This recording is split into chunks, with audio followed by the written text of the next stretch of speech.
우리 말씀은 빌립보서 1장 12절에서 18절의 말씀을 보도록 하겠습니다. 형제들아, 내가 당한 일이 도리어 복음 전파에 진전이 된 줄을 너희가 알기를 원하노라. 이러므로 나의 매임이 그리스도 안에서 모든 시대의 안과 그 밖의 모든 사람에게 나타났으니 형제 중 다수가 나의 매임으로 말미암아 주 안에서 신뢰함으로 겁없이 하나님의 말씀을 더욱 담대히 전하게 되었느니라. 어떤 이들은 투기와 분쟁으로, 어떤 이들은 착한 뜻으로 그리스도를 전파하나니 이들은 내가 복음을 변증하기 위하여 세우심을 받은 줄 알고 사랑으로 하나 그들은 나의 매임에 괴로움을 더하게 할 줄로 생각하여 순수하지 못하게 다툼으로 그리스도를 전파하느니라. 그러면 무엇이냐? 거칠애로 하냐? 참으로 하나? 무슨 방도로 하든지 전파되는 것은 그리스도니 이로써 나는 기뻐하고 또한 기뻐하리라. 아멘.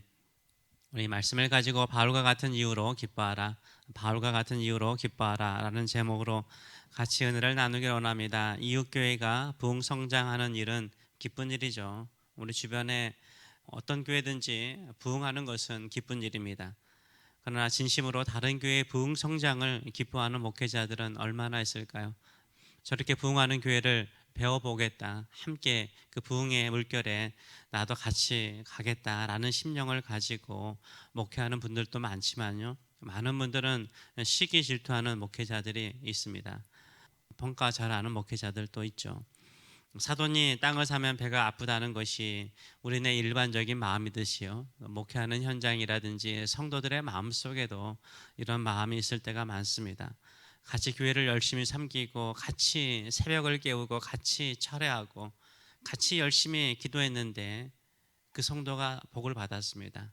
그 성도의 자녀들은 좋은 대학도 진학하고 좋은 직장을 얻게 되고 결혼도 잘하고 손주들도 쑥쑥 잘 낳고 모든 일이 만사형통이에요.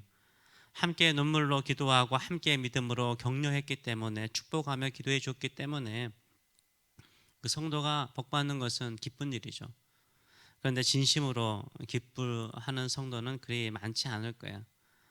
겉으로는 축하합니다, 하나님께서 당신을 축복하셨습니다 라고 말은 할 수 있지만 속으로는 왜 나도 그 성도 못지않게 기도했는데, 나도 그 성도 못지않게 열심히 믿음으로 살았는데 왜 아직 나에게는 여전히 힘들고 어려운 일이 있고 가난이 있습니까? 이렇게 우리는 하나님께 반문하고 싶은 마음이 있을 것입니다. 이웃교회가 부흥성장할 때 함께 기뻐하고 친한 성도들이 만사형통하여 축복을 받을 때 왜 나는 진심으로 기뻐할 수 없을까? 이런 갈등을 해본 적이 있습니까? 저도 착하게 보이지만 이렇게 시기 질투하며 함께 기뻐하지 못할 때가 있어요. 왜 내가 이럴까? 이런 생각이 들 때가 있습니다. 우리의 인생의 목적을, 우리가 사는 목적을 어디에 두느냐가 상당히 중요합니다. 지금 사도 바울은 어디에 있습니까? 감옥에 갇혀 있습니다. 로마의 지하 감옥에 갇혀 있습니다. 12절에서는 내가 당한 일, 사도 바울이 당한 일은 사도 바울의 감옥에 갇힌 일이죠. 13절에서는 나의 매임, in chains, 지금 사슬에 매어 있다라고 표현하고 있습니다. 사도 바울이 로마 감옥에 갇혀 있기 때문에 사도 바울이 전하는 예수 그리스도의 복음 또한 사슬에 매어 있습니까? 사도 바울과 함께 복음 전파도 지금 중단되었습니까? 사도 바울은 아니라라고 말하고 있습니다. 오히려 복음 전파가, 그리스도를 전하는 복음 전파가 더 확장되었다라고 이야기를 하고 있습니다. 사도 바울이 감옥에 갇혀 있어서 자유롭게 복음을 전파하지 못하기 때문에 복음 전파가 위축될 줄 알았는데 아니라는 거예요. 오히려 더 복음 전파가 확장되어지고 지금 복음 전파의 전성기를 누리고 있다라고 이야기를 하고 있습니다. 12절의 말씀을 보게 되면 형제들아, 내가 당한 일이 도리어 복음 전파의 진전이 된 줄, 복음 전파의 확장이 된 줄을 너희가 알기를 원하노라 라고 말하고 있습니다. 어디까지 복음이 전파되었습니까? 13절의 말씀을 보게 되면 나의 매임이 그리스도 안에서 모든 시대 안과, 모든 시대 안, 이 시대는 로마 황제의 경호부대를, 친위부대 경호부대를 말하지 않습니까? 가장 잘 훈련되고 가장 충성스러운 부대인 로마 황제의 경호부대 안에도요, 예수를 믿는 사람들이 생겨났어요. 그 밖의 모든 사람에게 나타났다라고 이야기를 하고 있어요. 그뿐만 아니라 시대 밖의 모든 사람에게도 복음이 더 강력하게 증거되고 있다라고 말하고 있어요. 사도 바울이 감옥에 갇혀 있는데 어떻게 이런 일이 일어날 수 있습니까? 첫째는 사도 바울의 동력자들이 사도 바울을 대신하여서 더 담대하게 복음을 전했던 거죠. 사도 바울의 생명을 걸고 전한 복음을 그들이 겁도 없이요 담대하게 복음을 전하기 시작했어요. 그래서 믿는 수가 늘어났다라고 설명을 하고 있습니다. 14절의 말씀을 보게 되면 형제 중 다수가 나의 매임으로 말미암아 주 안에서 신뢰함으로, 주님을 신뢰함으로 겁도 없이 복음 전파하면 사도 바울처럼 감옥에 갇힐 수 있다라는 그 위기를 알면서도 겁도 없이 하나님의 말씀을 더욱 담대히 전파하였다라고 말하고 있습니다. 사도 바울이 감옥에 갇혀 있으니까 우리가 더 열심을 내어서 복음을 전하자 이런 열정을 가지고 복음을 전했던 것입니다. 우리가 지금 코로나 팬데믹으로 인해서 교회들이 많이 위축되고 있습니다. 성도들의 삶도 위축되고 있습니다. 복음 전파도 위축되고 있습니다. 선교사님들의 활동도 되게 위축되어 있습니다. 이럴 때 복음이 코로나 팬데믹으로 갇혀 있습니까? 아닙니다. 오히려 1대일수록 그리스도의 복음을 증거하시는 저와 여러분 되시길 축원합니다. 위기가 오히려 복음을 전하는 일에 크게 쓰임받는 기회가 될 줄 믿습니다. 두 번째로는 사도 바울의 감옥에 갇히자 사도 바울을 시기 질투하던 사람들이 있었습니다. 이들이 잘됐다, 우리가 좀 더 복음을 증거하면 우리의 성도들을 더 많이 만들자, 이런 생각으로 복음을 전파하는 사람이 있었다는 거죠. 이런 사도 바울의 경쟁자의 마음은 어떤 마음이었습니까? 17절의 말씀을 보게 되면 그들은 나의 매임에 괴로움을 더하고자, 사도 바울에게 괴로움을 더하게 할 줄로 생각하여 순수하지 못하게 다툼으로 그리스도를 전했대요. 경쟁하듯이, 시기하듯이, 질투하듯이 예수 그리스도의 복음을 증거했다는 거죠. 이에 사도 바울이 괴로워합니까? 빨리 감옥에 나가서 나도 자유롭게 복음을 전거해달라고 기도합니까? 아니요. 오히려 사도 바울은 기뻐해요. 나를 경쟁자로 삼고 나를 시기 질투하여서 열심히 복음을 전거하는 그 사람들로 인해서 사도 바울이 기뻐하는 거예요.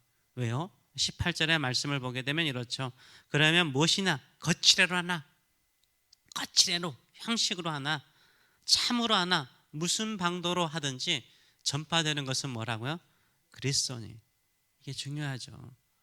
전파되는 것은 그리스도니, 전파되는 것은 예수 그리스도니, 이로써 나는 기뻐하고 또한 기뻐하느니라 라고 말하고 있어요. 여기서 또한 기뻐한다는 것은 계속해서 기뻐한다는 거예요. 사도 바울은 그냥 기뻐한다라고 말하지 않아요. 기뻐하고 또한 기뻐한다, 계속해서 기뻐한다. 나의 매임이 오히려 복음 증거에 예수 그리스도를 증거하는 일이 확장되는 것으로 인하여서 나는 정말 기쁘다라고 말하고 있습니다. 사도 바울이 복음을 전파하여 교회가 부흥하든, 사도 바울이 감옥에 갇히고 경쟁자들이 시기 질투하는 마음으로 예수 그리스도를 증거하든, 예수 그리스도가 증거되어서 믿는 성도들이 많아지면 나 그거 기쁘다라고 말하고 있습니다. 이것이 사도 바울의 감옥에 갇혀 있음에도 불구하고 기뻐하는 이유인 것입니다. 예수 그리스도의 복음이 전파되고 믿는 자들이 생겨나면 날수록 그것을 더욱더 기뻐하였던 거죠. 우리도 마찬가지입니다. 우리 교회는 열심히 기도하고 열심히 새벽을 깨우고 열심히 복음을 증거하는데 성도의 수는 늘어나지 않아요. 다른 교회는 열심히 하지 않는 것처럼 보이는데 새롭게 믿고 세례를 받는 사람들이 많아져요. 그럴 때 어떤 마음을 가져야 됩니까? 기뻐해야죠. 기뻐해야 되는 거예요. 미국 교회든지 중국인 교회든지 일본인 교회든지 스페닉 교회든지 어느 교회가 부흥하든지, 어느 교회가 열심을 품고 예수 그리스도를 증거하여 교회가 부흥하면 기뻐하시는 저와 여러분 되시기를 축원합니다. 동일한 시기에 교회를 개척했는데, 동일한 시기에 신앙생활했는데 다른 교회에 더 부흥을 주시고 다른 성도에게 더 큰 축복을 주신다고 시기 질투하기보다는 기뻐하시는 저와 여러분 되시길 축원합니다. 바다에서 전쟁이 일어나면요, 꼭 거대한 전함만 필요한 것은 아니죠. 수백 대의 전투기가 이륙하고 착륙하는 항공모함도 필요하고요. 또 항공모함 주변에는 구축함이라든가 호위함 같은 큰 배들이 있고요. 또 그 주변에는 아주 작은 고속정이라든가 병원선들이 있습니다. 크고 작은 배들이 한 팀이 되어서 전투하는 거예요. 승리를 위해서 전투하는 것입니다.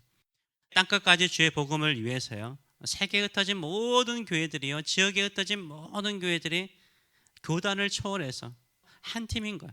목적이 뭐예요? 예수 그리스도의 복음을 증거하는 거예요. 예수 그리스도의 복음을 증거하는 거예요. 내가 약해지고 다른 교회가 부흥하고 성장하는 것이 우리 기쁨이 되어야 되는 거예요. 성도들이 같이 열심으로 섬기고 열심으로 기도하되, 어떤 성도는 복을 받고 더 은혜를 입어서 더 강력하게 쓰임 받는 것도 기뻐하시는 저와 여러분 되시길 축원합니다. 그것이 진정한 믿음인 것입니다.